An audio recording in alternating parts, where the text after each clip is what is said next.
സാറേ, ഇപ്പോൾ ഇറാൻ രണ്ട് തരം ക്രൈസിസ് അനുഭവിച്ചുകൊണ്ടിരിക്കുകയാണ്. Crisis of credibility, crisis of honour. അഭിമാനത്തെ വല്ലാതെ മുറിപ്പെടുത്തിയിട്ടാണ് ഇസ്രായേൽ പെരുമാറിയിരിക്കുന്നത്. അപ്പോൾ ഇപ്പോഴത്തെ പ്രസിഡൻറ്റ് പെഷസ്കിയാൻ, അദ്ദേഹത്തിന് പൊതുവിൽ ശാന്തമായിട്ട് കാര്യങ്ങൾ പോകണം എന്നൊരാഗ്രഹം ഉണ്ട്. അത് മനസ്സിലാക്കിയിട്ടായിരിക്കണം ആയത്തുള്ള പറഞ്ഞിരിക്കുന്നത് ഉടനെ തന്നെ ഇസ്രായേലിന് നല്ല അടി കൊടുക്കണം. പിന്നെ വേറൊരു കാര്യം, പിന്നീട് അതിന് ശേഷം ഒരു പ്രഖ്യാപനം നടത്തി. ഇസ്രായേലിന് എതിരെ തിരിച്ചടിക്കേണ്ടത് നമ്മുടെ കടമയാണ്. കാരണം എന്താണെന്ന് വെച്ച് കഴിഞ്ഞാൽ നമ്മുടെ വിശ്വസ്തനായിട്ട് വന്നിരുന്ന സുഹൃത്തിനെയാണ് അവർ കൊന്നുകളഞ്ഞിരിക്കുന്നത്. അപ്പോൾ അതുകൊണ്ട് ഇസ്രായേലിനോട് പകപോക്കുക, പ്രതികാരം ചെയ്യുക എന്നുള്ളത് ദൈവത്തോടുള്ള ഡ്യൂട്ടിയാണ് നമ്മുടെ എന്നൊക്കെ പറഞ്ഞ് അവസാനിപ്പിച്ചു. ഭയങ്കര ചൂടിലായിരുന്നു. പക്ഷേ ആ ചൂട് കണ്ട പോലെ അത്ര വേഗം ആക്രമണം നടക്കുന്നില്ല. കാര്യങ്ങൾ വൈകിക്കൊണ്ടിരിക്കുകയാണ്. എന്താണ് ഈ വൈകുന്നതിൻ്റെ പിന്നിലുള്ള കാര്യം? ഇറാന് ഇസ്രായേലുമായിട്ട് വഴക്കിടാൻ താല്പര്യമില്ല. അതിൻ്റെ കോൺസിക്വൻസസ് ഭയങ്കരമായിരിക്കും. ഇറാനും ഇസ്രായേലും തമ്മിൽ ഒരു വഴക്കിൻ്റെ അടിസ്ഥാനം എന്താ? രണ്ടു പേർക്കും കോമൺ ബോർഡർ ഇല്ല. കോമൺ ബോർഡറാണ് സാധാരണ രണ്ട് രാജ്യങ്ങൾ തമ്മിൽ യുദ്ധത്തിന് കാരണമാകുന്ന ബേസിക് സാധനം. കോമൺ ബോർഡറാണ്. അതല്ലെങ്കിൽ oil deposit in the sea, അതിൽ വല്ല ഡിസ്പ്യൂട്ടുണ്ടോ? അതുമില്ല. പിന്നെ ഉള്ളത് റിലീജിയസ് ഡിസ്പ്യൂട്ട്. അത് ഉണ്ടെങ്കിലും ഈ ബോർഡറും സംഗതിയൊക്കെ കടന്ന് ദൂരെ എവിടെയോ ആണ് ഇറാൻ. ഷിയാണില്ല ഇറാൻ. അവർക്ക് ജൂതന്മാരോട് അതൊരു ഹിസ്റ്റോറിക്കൽ ഒരു ദേഷ്യം, ഇത്രയേ ഉള്ളൂ. വേണമെങ്കിൽ ഇസ്രായേലുമായിട്ട് ഒരു കോൾഡ് റിലേഷൻ മെയിൻറ്റെയിൻ ചെയ്തുകൊണ്ട് ഇറാന് പോകാവുന്നതുള്ളൂ. എന്താണ് ഇറാന് താല്പര്യം? ഇസ്രായേലിനെ ആക്രമിച്ചത്.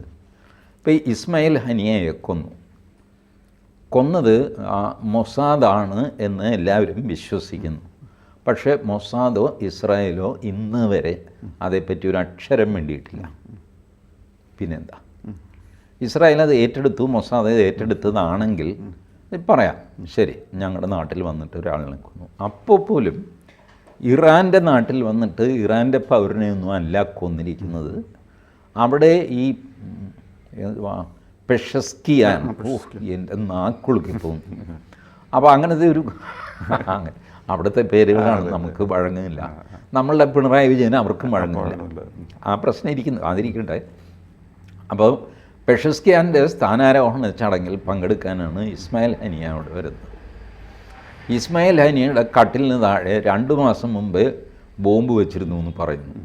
ഈ 2 മാസം മുമ്പ് ഇയാൾ ഏത് കട്ടിലിലാണ് ഗസ്റ്റ് ഹൗസിൽ ഉറങ്ങാൻ പോകുന്നത് ആർക്കറിയാം? ഇതൊക്കെ എന്ത് കഥയാണ് എനിക്ക് മനസ്സിലാവണില്ല. പക്ഷേ ഇപ്പോൾ റെക്കോർഡിൽ അങ്ങനെയാണ്. 2 മാസം മുമ്പ് തന്നെ ബോംബ് വെച്ചിരുന്നെന്നും ഇസ്മായിൽ ഹനിയ കട്ടിലിൽ കിടന്നതും ഈ സാധനം പൊട്ടിത്തെറിച്ചെന്നും. അപ്പോൾ ഇസ്മായിൽ ഹനിയ അവിടെ വരുമെന്നും ഇറാൻ്റെ മുൻ പ്രധാനമന്ത്രി ഹെലികോപ്റ്റർ ദുരന്തത്തിൽ മരിക്കുമ്പോൾ അടുത്തത് പെഷസ്കിയാനാകും. പെഷസ്കിയാൻ്റെ സ്ഥാനാരോഹണ ചടങ്ങിൽ ഇസ്മായിൽ ഹനിയയെ വിളിക്കും. ഇസ്മായിൽ ഹനിയ വരും. ഗസ്റ്റ് ഹൗസിലെ 112 നമ്പർ മുറിയിലായിരിക്കും അങ്ങേര് കിടക്കുന്നത്. ഇത് മനസ്സിലാക്കി 2 മാസം മുമ്പേ ആ കട്ടിലിനടിയിൽ ബോംബ് വെച്ചു എന്നൊക്കെ പറഞ്ഞ് എന്താ നടന്നതെന്ന് ആർക്കും അറിയില്ല എന്നാണ് ഇതിൻ്റെ അർത്ഥം. വാസ്തവം ആർക്കും അറിയില്ല. ഇസ്മായിൽ ഹനിയ മരിച്ചതിന് ഇറാൻ എന്താ ഇത്ര വലിയ? ഇപ്പോൾ ഇറാൻ പറഞ്ഞാൽ മതി, we are sorry, it's a security lapse, we have ordered a high level enquiry. കഴിഞ്ഞു. അത് കവിഞ്ഞിട്ട് ഈ ഇസ്മായിൽ ഹനിയയ്ക്ക് ഇസ്രായേലിനോടുള്ള ശത്രുത ഇറാന് ഇസ്രായേലിനുള്ള ശത്രുതയായിട്ട് മാറ്റുന്നതിന്. നമ്പർ 2, പ്രാക്ടിക്കലി സാർ ആലോചിച്ച് നോക്കുക. ഒരു 300 മിസൈൽ ഇറാൻ ഇസ്രായേലിലേക്ക് അയക്കുന്നു. ഒരു 3 എണ്ണം താഴെ വീണാലായി, ബാക്കി മുഴുവൻ ആകാശത്ത് വെച്ച് തന്നെ അവർ തീർക്കും. അതാണ് അവരുടെ അയൺ ഡോമിൻ്റെ പ്രത്യേകത. ഈ അയൺ ഡോം ഒരു ദിവസം ഫെയിലായി എന്ന് വിചാരിച്ചിട്ട് അത് ഇല്ലാതെയൊന്നും പോയിട്ടില്ല. It is still working. Distance is too much. ഒരു മിസൈല് എത്ര ഡിസ്റ്റൻസ് ട്രാവൽ ചെയ്യുന്നോ അത്രയും അത് വൾണറബിൾ ആകുകയാണ് ഫോർ ബാക്ക് ഫയർ. സമയമെടുത്ത് വരുന്നതിനെ ട്രാക്ക് ചെയ്യാൻ എളുപ്പം, അത് ഇടയ്ക്ക് വെച്ച് തീർക്കാൻ എളുപ്പം. ഈ സംവിധാനം ഇസ്രായേലിൻ്റെ അത്രയും ഇറാനിൽ എഫിഷ്യൻ്റ് അല്ല. അതുകൊണ്ട് ഇസ്രായേൽ ചെയ്യുന്നത് ഈ മിസൈൽ വന്ന റൂട്ട് നോക്കിയിട്ട് ഓട്ടോമാറ്റിക്കലി ആ റൂട്ട് ഫോളോ ചെയ്തിട്ട് അതിൻ്റെ റൂട്ടിൽ പോയി മിസൈൽ ഇടുക. ഇസ്രായേൽ 300 എണ്ണം തിരിച്ചയച്ചാൽ 300ഉം ഇറാനിൽ വീഴും. ഇറാൻ്റെ സകല ഓയിൽ ഇൻസ്റ്റലേഷനും പരിപാടിയെല്ലാം 2 ദിവസം കൊണ്ട് ഇസ്രായേൽ നാശഭൂഷമാക്കും. ഇതാണ് ഇറാൻ്റെ പേടി. ഇതെന്തിനാണ് ഇത്ര വലിയൊരു കോൺഫ്ലിക്റ്റ് എന്നാണ് പെഷസ്കിയാൻ ചോദിക്കുന്നത്. അല്ല, അതിൽ ഒരു പ്രശ്നമുള്ളത് എന്താണെന്ന് വെച്ച് കഴിഞ്ഞാൽ ഇറാൻ്റെ അജയ്യത അതിൽ വിശ്വസിക്കുന്ന കുറേ പേരുണ്ട്. അതുകൊണ്ട് ഇറാനെ കണ്ട് തുള്ളിച്ചാടുന്ന പല പാർട്ടീസും ഉണ്ടായിരുന്നു. അതിലൊന്ന് ഹൂത്തികളാണ്. അപ്പോൾ അവരുടെ വരുമാന മാർഗമായ ഹുദൈദ അടിച്ച് നിരപ്പാക്കി അതിൽ ഒന്നും ഇല്ലാത്ത അവസ്ഥയായി.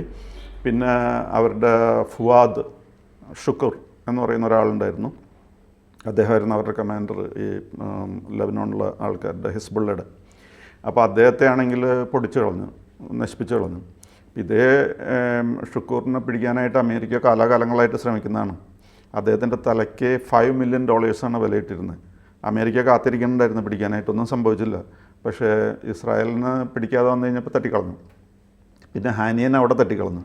അപ്പോൾ ഇങ്ങനെയൊക്കെ അതും ഇറാൻ്റെ അകത്ത് വെച്ച് ഇങ്ങനെയൊക്കെ സംഭവിക്കുമ്പോൾ ഈ ആരാധകർക്ക് വലിയ പ്രയാസമാണ്. ഇവരെ വിശ്വസിച്ച് മെക്കിട്ടേറാൻ നടക്കുന്ന ഒരു ടീമുണ്ടല്ലോ. അപ്പോൾ അവരുടെ വിശ്വാസം പിടിച്ചു പറ്റിയില്ലെങ്കിൽ അപ്പോൾ അവരുടെ കാഴ്ചപ്പാട്ടിൽ ഇറാൻ എന്ന് പറഞ്ഞാൽ it is A paper tiger എന്നുള്ള രീതിയിൽ വന്നു തുടങ്ങി. നാണം കെട്ടല്ലോ, നാണം കിടാവുന്നത്ര നാണം കെട്ടു ഇറാൻ. അതുകൊണ്ട് എന്തെങ്കിലും ചെയ്യാതിരിക്കുമോ? എന്തെങ്കിലും ചെയ്യാതെ പറ്റില്ലല്ലോ. ഇല്ല, ഈ എന്തെങ്കിലും ചെയ്യുക എന്നൊക്കെ പറഞ്ഞു കഴിഞ്ഞാൽ ഇറാൻ്റെ 4 പട്ടാള മേധാവികൾ, ഇൻ്റലിജൻസുകാരെ ഇസ്രായേൽ കൊന്നിരുന്നു മിസൈലിട്ട്. അത് ഡമാസ്കസിൽ വെച്ചാണ്.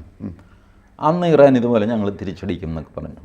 1-2 മിസൈൽ അയച്ചു. ശൂന്യാകാശത്തിൽ വെച്ച് തന്നെ അത് ഇസ്രായേൽ തീർക്കുകയും ചെയ്തു, കഴിഞ്ഞു. വാസ്തവത്തിൽ ഇപ്പോൾ ഇറാൻ ചെയ്യുന്നത് ഇസ്രായേലിനെ സഹായിക്കലാണ്. അവരിപ്പോൾ മിസൈൽ അയക്കും.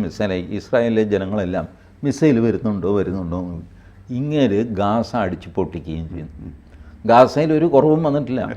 40,000 എന്നുള്ളത് ഇപ്പോൾ ഒറ്റ ദിവസം കൊണ്ട് 40,100 പേരെയൊക്കെയാണ് ഒരു ദിവസം അങ്ങ് തട്ടുന്നത്. അപ്പോൾ നെതന്യാഹുവിനെ സംബന്ധിച്ചിടത്തോളം പുള്ളിയുടെ ജനങ്ങളെല്ലാം കൂടെ ഇറാനിൽ നിന്ന് വരുന്ന മിസൈൽ നോക്കി ഇങ്ങനെ ഇരിക്കുക. പുള്ളി ഓർഡർ കിട്ടും, എല്ലാവരും ബ്രെഡും വെള്ളമൊക്കെ ആയിട്ട് ബങ്കറിലിരുന്നോളണം എന്ന് പറഞ്ഞു. ബങ്കറിലിരുന്ന് ചീട്ടുകളി, ബ്രെഡ് ഡ്യൂട്ടിയൊന്നുമില്ല, മിസൈൽ വരുന്നതും കാത്തിരിക്കുകയാണ്. ഈ ഒരു സഹായം നെതന്യാഹുവിന് ഇറാൻ ചെയ്യുന്നുണ്ട്. ഇറാൻ വാസ്തവത്തിൽ ഡീസൻ്റായിട്ട് ഇതിന്ന് പറഞ്ഞൊഴിയാം. Okay, there is an intelligence failure, ആ മനുഷ്യൻ മരിച്ചു, ഞങ്ങൾ എൻക്വയറി ഓർഡർ ചെയ്തിട്ടുണ്ട്, ദാറ്റ്സ് ഓൾ. ആൻഡ് എന്താ ഇത് ഇപ്പോൾ ഇസ്രായേലാണ് അത് ചെയ്തതെന്ന് ഞങ്ങൾക്കറിയില്ല. ഇസ്രായേൽ ഓണപ്പ് ചെയ്തിട്ടില്ല. Then why should we attack Israel? We are a responsible country, we will not play with international relations എന്നൊക്കെ പറഞ്ഞു കഴിഞ്ഞാൽ സ്ലോലി ഇറാൻ്റെ സ്റ്റാറ്റസ് വർദ്ധിക്കും. അവരൊരു ഫേസ് സേവിങ് മെക്കാനിസം കണ്ടുപിടിച്ചിട്ടുണ്ട്. അതായത് ഇസ്രായേൽ ഒരു ട്രൂസിന്, യുദ്ധവിരാമത്തിന് തയ്യാറായി കഴിഞ്ഞാൽ ഞങ്ങൾ യുദ്ധം നടത്തുന്നില്ല എന്നൊക്കെ പറഞ്ഞ് ഒഴിയാൻ ശ്രമിക്കുന്നുണ്ട്. കാരണം പലരും അവർ ഉപദേശിക്കുന്നുണ്ട്. ഈ ഖത്തർ പറഞ്ഞിരിക്കുന്നത് don't try to reach a point of no return. ഇതിൽ ചെന്ന് പെട്ടിട്ട് പിന്നെ തലയൂരാൻ ബുദ്ധിമുട്ടായിരിക്കും. ഇസ്രായേലായിട്ടുള്ള യുദ്ധം മറ്റുള്ള യുദ്ധങ്ങൾ പോലെയല്ല, അത് സൂക്ഷിക്കണമെന്ന് പറഞ്ഞിട്ടുണ്ട്. പിന്നെ അമേരിക്കയും പറഞ്ഞിട്ടുണ്ട് ദെർ വിൽ ബി കറ്റാക്ലിസ്മിക് കോൺസിക്വൻസസ് എന്നാണ് പറഞ്ഞിരിക്കുന്നത്, അതിഭയാനകമായിരിക്കും എന്നുള്ള കാര്യം അവരും പറഞ്ഞിട്ടുണ്ട്. അപ്പോൾ പല കാര്യങ്ങൾ ഇങ്ങനെ മാത്രമല്ല, അമേരിക്കയുടെ അതിനെപ്പറ്റി പറയുന്ന ഒരു ഫ്ലോട്ടിംഗ് മെട്രോപോളിസ് എന്നാണ്. അത്രയധികം എയർക്രാഫ്റ്റ് കാരിയേഴ്സ് ഉണ്ട്, ഗൈഡഡ് മിസൈൽ സബ്മറീൻസ് ഉണ്ട്. അതൊക്കെ വെച്ച് ഇറാൻ ഇങ്ങോട്ട് പെരുമാറാനായിട്ട് പെട്ടെന്ന് തുടങ്ങാൻ വലിയ പ്രശ്നമാണ്. അതേസമയം ഇങ്ങനെ കിടക്കുമ്പോൾ ചെറിയ തോതിൽ എന്തായാലും ഇസ്രായേലിനൊരു ഭയം ജനങ്ങൾക്കുണ്ടാകുമല്ലോ. ഒന്നാമത്തെ സൂപ്പർ മാർക്കറ്റ്സ് പലതും ഇപ്പോൾ ക്ലോസ് ചെയ്തിട്ടുണ്ട്. പിന്നെ അവർ ടൂറിസത്തെ വല്ലാതെ ആശ്രയിക്കുന്നവരാണ്. ടൂറിസം പ്രാക്ടിക്കലി ഇപ്പോൾ ക്ലോസ് ചെയ്ത് വെച്ചിരിക്കുന്നതാണ്. ഒക്ടോബർ 27 വരെ ഇന്ത്യയിൽ നിന്നുള്ള ഫ്ലൈറ്റ്സ് ഒന്നുമില്ല. പിന്നെ 1,000 എങ്കിലും അവർ ജനറേറ്റേഴ്സ് ഈ ജെറുസലേമിലും ടെല്ലവീവിലൊക്കെ വാങ്ങിച്ച് സൂക്ഷിച്ചിട്ടുണ്ട്, ഇലക്ട്രിസിറ്റി ഫെയിലാകുന്ന ഏതെങ്കിലും ഒരു സാഹചര്യം വന്നാൽ. പിന്നെ ഉള്ള പ്രശ്നം എന്താണെന്ന് വെച്ച് കഴിഞ്ഞാൽ ഈ പാർക്കിംഗ് സ്പേസസൊക്കെ അതിൻ്റെ അടിഭാഗം ഹോസ്പിറ്റലാക്കി മാറ്റിയിരിക്കുകയാണ്. അപ്പോൾ അങ്ങനെ പിന്നെ പല ആൾക്കാരും ഷെൽട്ടറിൻ്റെ അടുത്തൊക്കെ താമസിക്കുന്നുണ്ട്. അപ്പോൾ അങ്ങനെ ഒരു ചെറിയ പാനിക് ചെറിയ തോതിലെങ്കിലും ഉണ്ടാക്കാൻ കഴിഞ്ഞിട്ടുണ്ട്. അതൊക്കെ പ്രാക്ടിക്കലായിട്ടുള്ളൂ എന്നുള്ള രീതിയിൽ പതുക്കെ വെയിറ്റ് ചെയ്യണമെന്നൊരു. ഇറാൻ്റെ ഏറ്റവും വലിയ വീക്ക്നെസ് അവരുടെ എണ്ണയാണ്. അതെ, ഈ എണ്ണയിൽ ബോംബ് ചെയ്ത് കഴിഞ്ഞാൽ പിന്നെ അതിന് തീ പിടിച്ചാൽ അത് കെടുത്താൻ സാധ്യമല്ല. അസാമാന്യമായിട്ട് കത്തും നിങ്ങളുടെ ഓയിൽ വെൽസ് എല്ലാം. പണ്ട് ഇറാഖ് കുവൈറ്റ് യുദ്ധത്തിൽ കുവൈറ്റ് തകർന്നു പോയില്ല. പിന്നെ ഇഷ്ടംപോലെ ഓയിൽ ഉണ്ടായിരുന്നുകൊണ്ട് അവർ തിരിച്ചു വന്നു. അതെ. ബട്ട് സദ്ദാമിൻ്റെ ആ അറ്റാക്കിൽ കുവൈറ്റ് നിന്നങ്ങ് കത്തുകയായിരുന്നു, കത്ത്. ഒന്നും ചെയ്യാൻ പറ്റാതെ. അവിടെ ബോംബ് എന്ന് പറഞ്ഞാൽ പൊട്ടി വിതിൻ ഫ്യൂ സെക്കൻഡ്സ് ആ എക്സ്പ്ലോഷൻ തീർന്നു.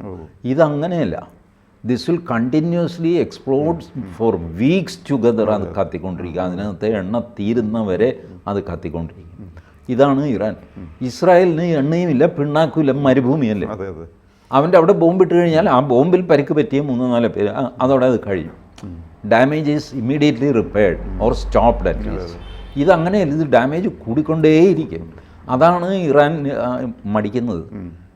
മാത്രമല്ല ഇറാന് ഇൻറ്റേർണൽ സപ്പോർട്ട് വളരെ കുറവാണ് ഇറാനിയൻ ജനതയുടെ. അവർ പറയുന്നത് നിങ്ങൾ ഈ വേണ്ടാത്ത ഈ ഹിജാബിൻ്റെ ഇതിൻ്റെയൊക്കെ ഈ ഖമേനിയുടെ വാശിയിൽ പോയിട്ട് നിങ്ങൾ ചാടരുത്, പെഷസ്കിയാൻ ബി റെസ്പോൺസിബിൾ. ഇതാണ് ഗ്രൗണ്ട് ലെവലിൽ ഇറാൻ സിറ്റുവേഷൻ. ഈ ഖമേനി, ഖൽക്കലി, ആയാത്തുള്ള ഖുമൈനി ഒക്കെ യുവമാർക്ക് എന്തും പറയാം, അവർക്ക് പോകാനൊരു തലക്കെട്ടും താടിയേ ഉള്ളൂ. ബാക്കിയുള്ള ജനങ്ങൾക്ക്, കോടിക്കണക്കായ ജനങ്ങൾക്ക് അവരുടെ ജീവിതമാണ് പോകുന്നത്. ഒരു ന്യായമുണ്ട്. ഇപ്പോൾ ഈ എന്തിനാണ് ഇറാൻ ഇസ്രായേലുമായിട്ട് ശത്രുത, ഈ ഒരു ബേസിക് ചോദ്യത്തിന് മറുപടിയില്ല. What is your problem with Israel? Israel is far away, you don't have any conflict. And ഈ പറയുന്ന ആളുകൾക്ക്, പാലസ്തീൻകാർ, ഇത് മുഴുവൻ സുന്നിയാണ്. ഈ സുന്നിക്ക് വേണ്ടി ഷിയ എന്തിനാ ചാവാൻ പോകുന്നത്? നീ ചാവാൻ പോയി അവനെ സഹായിച്ചു കഴിഞ്ഞാൽ അവന് നന്ദി ഉണ്ടാവുമോ? കൈ കിട്ടിക്കഴിഞ്ഞാൽ ഇസ്രായേലിയെയും ഷിയയെയും കയ്യിൽ കിട്ടിക്കഴിഞ്ഞാൽ സുന്നി ആദ്യം കൊല്ലുന്നത് ഷിയയായിരിക്കും, പിന്നെ ജൂതനെ നോക്കുകയുള്ളൂ. ഇതാണ് സുന്നിയുടെ ഇപ്പോഴത്തെയും വാശി. ഇപ്പോൾ ഇറാൻ ഇത് തുടങ്ങിയത് വാസ്തവത്തിൽ ഈ സുന്നികളെയൊക്കെ ഇസ്രായേലിനെതിരാക്കുക, എന്നിട്ട് ഇസ്രായേൽ അവരെ അടിക്കുക, ഈ അടി ഇങ്ങനെ നടന്നുകൊണ്ടിരിക്കുക, ഷിയയ്ക്ക് എൻജോയ് ചെയ്യുക. ഈ പ്രിൻസിപ്പിൾ വെച്ചാണ് തുടങ്ങിയത്. ഇതറിയാവുന്നതുകൊണ്ട് റെസ്പോൺസിബിളായിട്ടുള്ള സൗദി അറേബ്യ, UAE, ഒമാൻ അവരൊക്കെ നേരത്തെ തന്നെ ഇസ്രായേലുമായിട്ട് ഞങ്ങൾ വഴക്കിനൊന്നുമില്ല എന്ന് പറഞ്ഞിട്ട് കരാറുമൊക്കെ സന്തോഷമായിട്ട് അവർ പോകുന്നു. ഇപ്പോൾ ഇറാൻ ശത്രുവായി, വല്ല കാര്യമുണ്ട്.